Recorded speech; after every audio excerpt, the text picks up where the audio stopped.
요한복음 6장으로 넘어왔습니다. 요한복음 6장. 요한복음 6장에는요, 여러분 그 요한복음에는 우리가 두 가지의 7 우리가 기억해야 될 7일 숫자가 있었다고 했습니다. 첫 번째 그 우리가 기억해야 될 요한복음의 특징, 첫 번째는 7IM이라고 했어요. 예수님께서 나는 누구다라고 나를 소개하는 7가지가 있고요. 그리고 우리가 눈으로 보여지는 그러한 이제 지금 기적들이 있잖아요. 그리고 또 7개의 표적, 그러니까 7개의 기적이 요한복음에 기록되어 있습니다. 그래서 지금 우리가 세 가지가 등장을 했어요. 이미 1장부터 5장까지 올 때 첫 번째 기적이 뭐죠? 네, 물을 포도주로 변화시키는 거. 예, 놀라운 기적을 첫 번째로 행하세요. 자, 두 번째는 뭐였죠? 왕의 신하의 아들의 병을 고쳐주는 것, 두 번째 기적이었어요. 그리고 세 번째 기적은 우리 한 장 앞에 나왔어요. 어떠한 기적이 있었죠? 베데스다의 연못에 있었던, 베데스다의 못에 있었던 38년 된 병자를 고쳐주세요. 자, 그런데 이제 38년 된 병자를 고치는 데에서 이제 사건이 발생을 하죠. 어떠한 사건입니까? 그 고쳐주는 그날이 안식일이었던 거예요. 그래서 그 많은 사람들이 어떻게 안식일 날 저렇게 사람을 고치고 저렇게 할 수가 있냐? 내가 아는 기독교, 내가 믿는 그든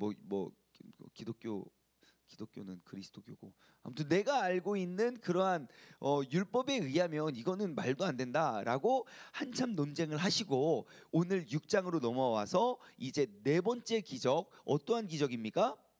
예, 우리 모두에게 잘 알려진 오병이어의 기적이 이제 네 번째 기적이 등장을 하게 됩니다.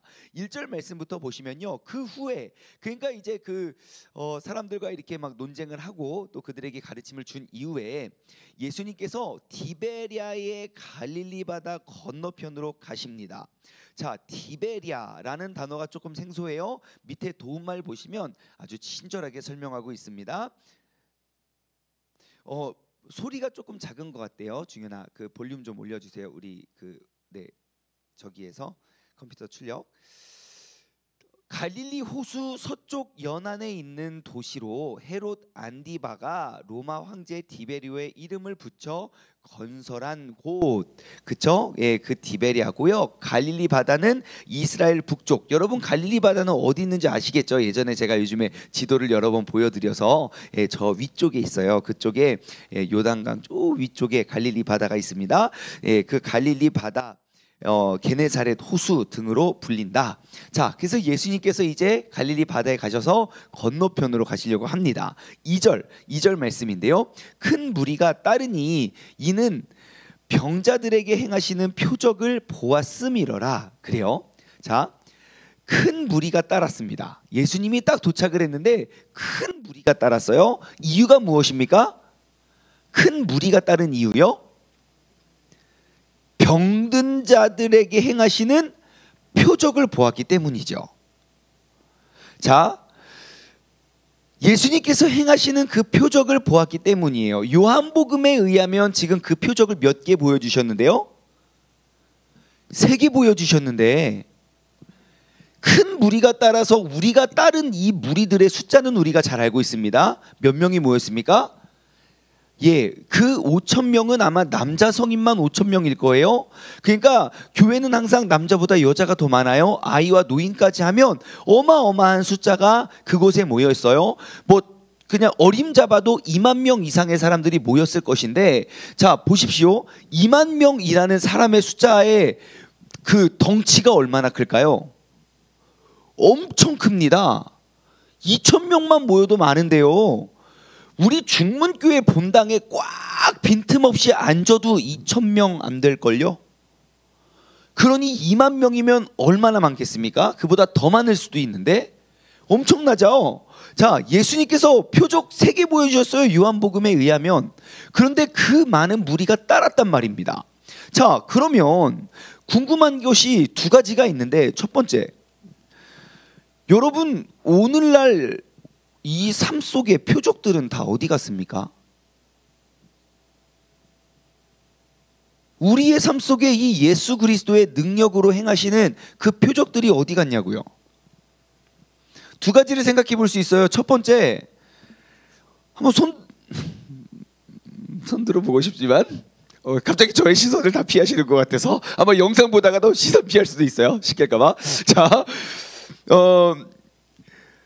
첫 번째, 여러분의 삶 속에 표적이 없는 이유가 하나님의 예수 그리스도의 능력이 성경 이때에만 있었고 지금은 그쳐서일까요? 아니면 예수님께서 지금도 능히 이 일을 행하실 수 있지만 내가 그 능력을 믿지 못해서일까요? 1번입니까? 2번입니까? 하나, 둘, 셋. 네, 마스크를 다 쓰시고 난 아무 말도 하지 않겠다고 지금 다짐하시는 것 같지만, 여러분, 하나님의 능력과 기적이 이 시대에 맞춰서는 아닐 거예요. 오늘 이 순간에도 정말 이 세계에도 분명히 엄청난 기적과 능력이 이러한 표적들이 따를 것인데 우리가 믿지 못해서일 것입니다. 여러분 잘 한번 생각해 보십시오. 내가 진심으로 믿고 믿음으로 나아가고 있는가? 예수님께서 반드시 이 일을 능히 행하실 그 믿음을 가지고 내가 나아가고 신앙생활하고 있는가 한번 돌아보십시오. 잘 보세요. 예수님께서 기적을 행하실 때 항상 모든 기적은 아니지만 거의 다 물어보셨던 게 무엇입니까? 그들의 믿음을 확인하세요. 내가 무엇 해주길 원하느냐? 주님, 제가 보기를 원합니다. 주님, 제가 낫길 원합니다. 아니 심지어 38년이나 병을 앓아온 사람에게도 물어보세요. 그리고 예수님께서 모든 능력을 다 행하시면서 예수님이 뭐라고 하는지 아십니까? 너의 믿음이 너를 구원하였다 그래요. 분명히 예수님이 모든 것 다 하시거든요. 예수님이 고쳐주시고 예수님이 어루만져 주시고 예수님이 해결해 주시는데 너의 믿음이 너를 고쳤다고 이야기해요. 그렇다면 나의 삶 속에 이러한 표적이 따르지 않는 이유가 무엇일까요? 한번 돌아보시오. 내가 진정으로 이것이 이루어지고 될 믿음을 가지고 내가 나아가고 있는가? 정말 주님께서 내 아픈 마음을 고쳐주실 진정한 믿음을 가지고 내가 고백하고 있는가? 주님께서 내 아픈 병마를 내가 의심치 않고 예수 그리스도의 이름으로 선포하고 믿고 나아가고 있는가? 여러분, 우리의 믿음을 다시 한번 돌아보고 점검할 수 있는 그런 복된 하루가 되기를 원합니다. 내가 끊지 못했던 것 믿음으로 끊어내고요. 내가 넘지 못했던 일, 여러분, 내가 믿음으로 선포하고 넘어가시기 바랍니다. 여러분, 아프고 힘든, 내 마음이 아프고 몸이 아프고 머리가 아프고 그러한 모든 일들, 여러분, 예수님이 나의 옆에 계신다 생각하고 우리가 믿음으로 선포하고 나아가길 주님의 이름으로 소망합니다. 생각해 보세요. 여러분, 만약에 예수님이 나의 곁에서 나에게 힘주심을 내가 느끼고 있다면 여러분, 믿음이 지금보다 훨씬 커질 것 같지 않습니까? 예수님이 안 계신 것 같아서 내가 나사렛 예수의 이름으로 명하노니 이 문제가 해결될지어다. 예를 들어 예수님이 내 곁에서 내게 힘주시는 걸 느끼면서 내가 말하는 것과 그분이 안 계신다 생각하는 것은 정말 큰 차이가 있을 겁니다. 여러분, 오늘 우리의 믿음을 점검하고 회복하길 소망합니다. 다윗을 보십시오. 옆에 예수님 안 계세요, 그때는. 하지만 다윗이 행했던 모든 일들 가운데 항상 믿음으로 선포하고요, 선포된 대로 이루어져요. 더도 아니고 덜도 아니고 항상 선포한 대로. 하나님께서 계획하시고 뜻하신 일이라면, 하나님이 진짜 나를 고치시길 원하시고 하나님이 나를 통하여 이러한 능력을 행하시길 원하신다면 그러한 표적들이 우리의 삶 가운데 반드시 따라오고 이루어지게 될 줄 믿습니다. 자, 두 번째, 또 이 2절 말씀을 통해서 우리가 궁금한 거는 그 표적을 우리가 회복해야 된다고 치면 2절 다시 초반절로 보면요, 큰 무리가 따랐다는 거예요. 큰 무리가 어떻게 해요? 따랐대요. 예수님과 제자들이 열심히 전단지 돌려가면서 우리 예수님이 이제 곧 여기에 오시니 여러분들 그의 길을 예비하세요라고 홍보하지 않았어요. 자, 기독교 부흥의 역사를 한번 보십시오. 초대교회 때부터 모든 큰 부흥의 역사를 보면요, 여러분, 쫓아가서 부흥된 것보다 쫓아와서 부흥된 게 훨씬 많습니다. 맞아요. 복음 들고 외치고 찾아다닌 건 맞아요. 하지만 내가 쫓아간 사람은 한 사람인데 쫓아온 사람들은 100명, 1000명, 10,000명이 모였어요. 지금 예수님께서 쫓아간 사람이 누굽니까? 몇 명 없어요. 근데 그 소문을 듣고 쫓아온 사람들은 몇 명이에요? 수만 명이 모였단 말이에요. 여러분, 부흥은요, 우리가 쫓아다니면서 그 사람들만 전도되는 게 아니에요. 내가 진정으로 예수 그리스도로 인한 그러한 표적들이 나타나면 여러분, 하나의 표적을 통해서 수백, 수천, 수만 명의 사람들이 몰려온다는 거죠. 생각해 보세요. 방금 전에 말씀드린 지금 여기에 모여있는 우리, 지금 영상을 통해서 예배드리고 있는 우리의 삶 속에 정말 나의 힘과 능력이 아니라 오직 예수 그리스도의 능력으로 놀라운 표적들이 이루어지고 정말 그러한 간증이 나의 삶에 고백되어진다고 해봅시다. 어찌 소문이 안 날 수 있겠으며 어찌 그 소문을 듣고 사람들이 안 나올 수 있겠냔 말입니다. 그렇다면 우리는 생각해 봐야 돼요. 심각하게. 왜 오늘날은 이렇게 사람들이 몰려오지 않는 것일까? 왜 지금의 사람들은 열심히 쫓아다녀도 도망가는 것일까? 우리가 뭐 잘못된 건 말하고 뭐 사람들을 해치지 않아요. 모든 교회들이. 그런데 왜 이 세상은, 여러분 요즘 아시죠? 그 SNS가 너무 잘 돼서 뭐 하나 이게 핫딜이 빡 뜨면요 금방 매진돼요. 여기 이렇게 고시기 마트에 가서 장을 보면요, 와, 구름대 같은 사람들이 몰려있는 코너가 있어요. 왜 그런가 봤더니 그거 뭐 머스트 해브 아이템이래요. 그게 잘 안 들어오는데 뭐 하나, 예전에 한번 갔더니 무슨 카트마다 이불이 다 실려 있는 거예요. 이불이. 아무리 생각해봐도 우리는 이불이 안 필요하거든요. 근데 모든 카트에 이불이 다 실려 있고 막 거기 줄이 막 서 있길래, 야, 저거 우리도 사야 되나? 안 샀어요. 근데 그런 생각이 들 정도로, 그래서 나중에 너무 궁금하고 신통방통해가지고 왜 다 갑자기 왜 이불을 다 사지? 이렇게 주어지지 않았는데 봤더니 그게 뭐 아무튼 되게 좋은 기획의 상품인데 아무튼 그것이 나왔대요. 그런 것들은 어떻게 그렇게 잘 알면서 우리를 영원한 생명으로 이끌어 주실 그 예수 그리스도의 그 능력과 나의 문제와 아픔과 상처를 안아주고 품어주고 고쳐줄 그 자랑된 그 능력에는 왜 이렇게 사람들이 도망가냐고요.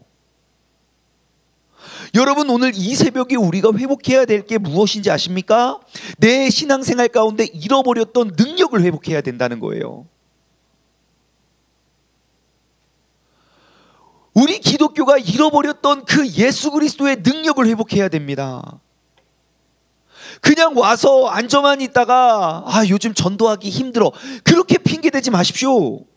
아무리 전도를 하지 않아도 내가 예수 그리스도로 말미암아 변화되고 새로워진 그 간증이 있다면 내 주변 사람들이 어찌 예수님을 안 믿을 수 있겠냔 말입니다. 한번 돌아보실래요? 여러분, 근래에 하면 좀 그렇고, 한 주 동안 나는 예수님의 무엇을 자랑하셨습니까? 내 삶에 어떠한 표적을 여러분 자랑할 수 있겠습니까? 우리 기독교는 변화의 종교예요. 변화가 멈추거나 변화가 그치면 기독교의 생명력도 끝난다고요. 아무리 쫓아가도 사람들은 기독교를 개독교라고 부를 거예요. 반대로 내 삶에 살아서 역사하시는 예수 그리스도의 능력이 회복된다면 여러분, 그거 감출 수 있겠습니까? 이주경 권사님, 우리 지난 송구영신 예배 때 간증하셨잖아요. 아니, 병원에서도 다 못 고친다는 귀가 고쳐졌어요. 그거 어떻게 감추겠어요? 진단서 들고 다니시잖아요. 나 진짜 목사님, 나 너무 간증하고 싶어가지고요. 맞아요. 그러한 일들이 우리의 삶 가운데 이루어진다면 어찌 우리가 큰 무리가 따르지 않을 수 있겠습니까? 맞아요. 우리에게 불려주시고 우리에게 맡겨주신 사명은 내가 쫓아다니고 내가 전하는 거예요. 땅 끝까지. 하지만 그 전함이, 그 쫓아감이 예수 그리스도의 능력 가운데 있다면 내가 쫓는 사람보다 나를 쫓는 사람들이 훨씬 많아질 거라는 거예요. 여러분, 오늘 이 아침에 우리가 이 기쁜 소식을 회복하길 원합니다. 내 삶의 표적들이, 그것이 막 진짜 38년 된 병자를 고치고 안진뱅이가 일어나고, 물론 그런 것일 수 있겠지만 여러분, 나의 힘과 의지로 내가 이겨내지 못하는 그러한 모든 것들 예수 그리스도의 능력으로 여러분 회복해서 놀라운 표적들을 우리가 이루어 갈 수 있는 그런 복된 하루가 되시길 주님의 이름으로 간절히 소망합니다. 6절 말씀입니다. 6절. 예수님께서 이제 이 사람들이 많은데 어떻게 합니까? 그러니까 이제 예수님께서 이렇게 말씀하세요. 예수님께서 말씀하심은 친히 어떻게 하실지를 아시고, 이미 아시고, 이제 그 오병이어에 대한 기적에 대해서 아시고 빌립을 뭘 하려고요? 시험하려고 물어요. 그러니까 빌립이 대답을 해요. 각 사람으로 계산이 굉장히 빨라요. 각 사람으로 조금씩 받게 할지라도 이거 적어도 200데나리온의 떡이 부족할 것 같습니다. 그래요? 자, 예수님께서는요, 지금 큰 문제 앞에 그를 시험하세요. 어떻게 행하실지 아시고 시험하세요. 여러분, 내 앞에 펼쳐진 문제, 여러분 어떻게 보이십니까? 예수님께서 그 문제를 어떻게 행하실 줄 아시고 우리에게 물으실 수도 있어요. 사랑하는 나의 자녀 충만이가 어떻게 그 문제를 헤쳐나갈까? 여러분, 내 삶의 그 문제 앞에서 주님의 물으심을 한번 기억하시기 바랍니다. 주님께서는 내게 무엇하길 원하느냐? 나는 그럼 이 문제 앞에서 그 주님의 능력을 얼만큼 의지하며 나아가느냐? 우리가 그 문제를 문제로 보지 말고 문제를 예수님의 질문으로 한번 보시기 바랍니다.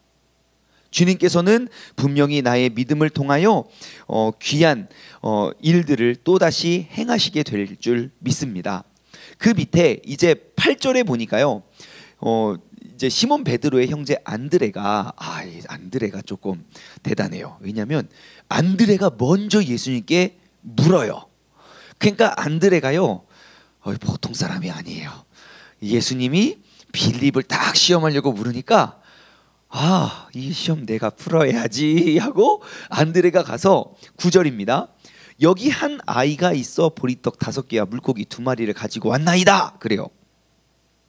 그러나 그것이 이 많은 사람들에게 얼마나 되겠습니까? 그래요. 자, 이 안드레는 어떠합니까? 가가지고 찾아와요. 빌립이 당황하고 있었나 봐요. 이거 어떡하지? 그러게, 이거 얼마야? 야, 이거 얼마? 200데나리온이나 하고 있을 때 안드레는 뭐 하고 있어요? 뭐 가진 거 없어요? 가진 거 없어요? 뭐 가진 거 없어요? 해서 그거 찾아와요. 그 작은 것이라도 가지고 나와왔어요. 거기에는 체면도 없고요. 그냥 가지고 나오는 거예요. 왜요? 그 작은 것이라 할지라도 예수님의 손에 붙들림 바 받으면 그게 어떻게 될지 모르거든요. 여러분, 우리가 이 9절에서 주목하고자 하는 단어가 있어요. 어떠한 단어가 눈에 띄십니까? 9절.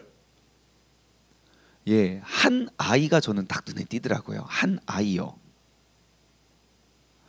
이 한 아이의 작은 고백이 그 위대한 기적을 만들어냅니다. 보세요. 한 아이의 작은 믿음의 고백이 지금 여기에 모여있는 사람의 수만 명의 사람들에게 평생 잊지 못할 요한복음에 기록된 4번째 표적이 이루어져요. 그 도구로 쓰임받은 사람은 이 한 아이예요. 이름도 없고요, 나이도 모르고요, 출처도 모르고, 이놈 학교도 안 가고 예수님 쫓아다녔어요. 예수님. 예? 들판에서 너 오늘 어디가? 엄마 이렇게 밥 지금 저녁 지금 늦었잖아요. 넌 어디 갔다 왔어? 갔다 왔어. 그 있잖아요. 돌아다니다가 해 다치고 들어오는 애들. 그러고 있어요. 한 아이예요. 그런데 그 한 아이에 의해서 그 수만 명의 사람들이 살아계신 예수님의 표적을 경험했다. 여러분, 그럼 우리는 무엇이 되어야겠습니까? 아니, 우리가 빌립, 안드레는 몰라도 한 아이는 될 수 있잖아요. 하나님, 나 같은 사람이 뭘 한다고요? 우리는 주님께 드리지 않는 것들이 많을 거예요.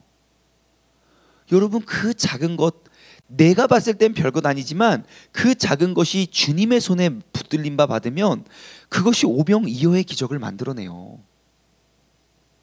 여러분 한 아이가 되시기 바랍니다. 왜냐? 그 한 아이로 말미암아 그 한 아이가 예수님의 손에 붙들림 바 받으면 정말 이 오병이어의 기적을 이루어내게 될 줄 믿습니다. 여러분 내게 있는 그것 주님의 손에 붙들림 바 받아 여러분 귀하게 쓰임 받을 수 있는 복된 인생의 주인공 되길 주님의 이름으로 소망합니다. 오늘은요 우리가 꼭 이것 회복했으면 좋겠어요. 아우 내가 체면 때문에, 아유 내가 직책 내 직위 때문에, 무슨 경력과 이력 때문에 저 이거 못하고 저거 못하고 빼지 마시고요. 여러분 한 아이처럼 내게 있는 것 주님 손에 붙들림 바 받을 수 있는 우리 모두가 되었으면 좋겠어요. 우리의 삶에 잃어버렸던, 끊겨졌던 그러한 표적들, 정말 그런 것들이 회복되어졌으면 좋겠어요. 저는 진짜 이 새벽 예배에 우리 젊은 친구들이 한 명 한 명 늘어가고 있는 게 기적인 것 같아요. 이게 얼마나 큰 기적인지 몰라요. 진짜 우리 주은이 정말 눈이 점점점 초롱초롱해지고 있어요. 하루하루 올 때마다. 진짜로 이거 우리 중현이는 완전 살아있잖아요. 중현아 너 새벽에 몇 시에 출발하니? 4시 몇 분? 4시 40분? 4시 40분?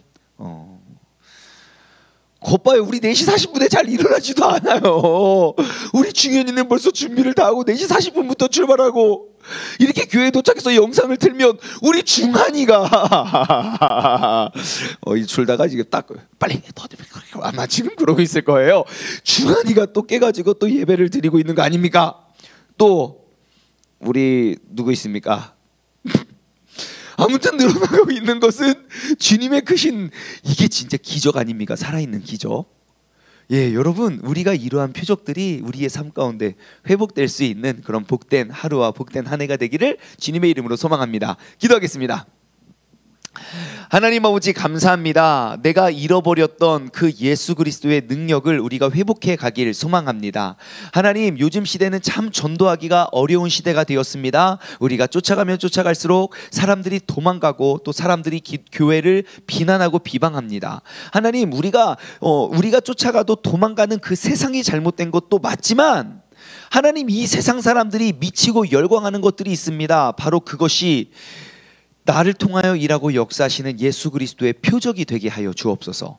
우리 기독교가 진정으로 회복되고 우리 기독교가 예수 그리스도의 능력을 회복하면 반드시 그 소문과 그 기쁜 소식들은 감춰낼 수 없는 사실이 되오니 아버지 우리의 삶 가운데 이 시간 함께 예배드리고 있는 우리의 모습 가운데 진정한 회복이 임하게 하여 주시옵소서. 감사드리오며 이 모든 말씀 살아계신 예수 그리스도의 이름으로 기도드리옵나이다. 아멘.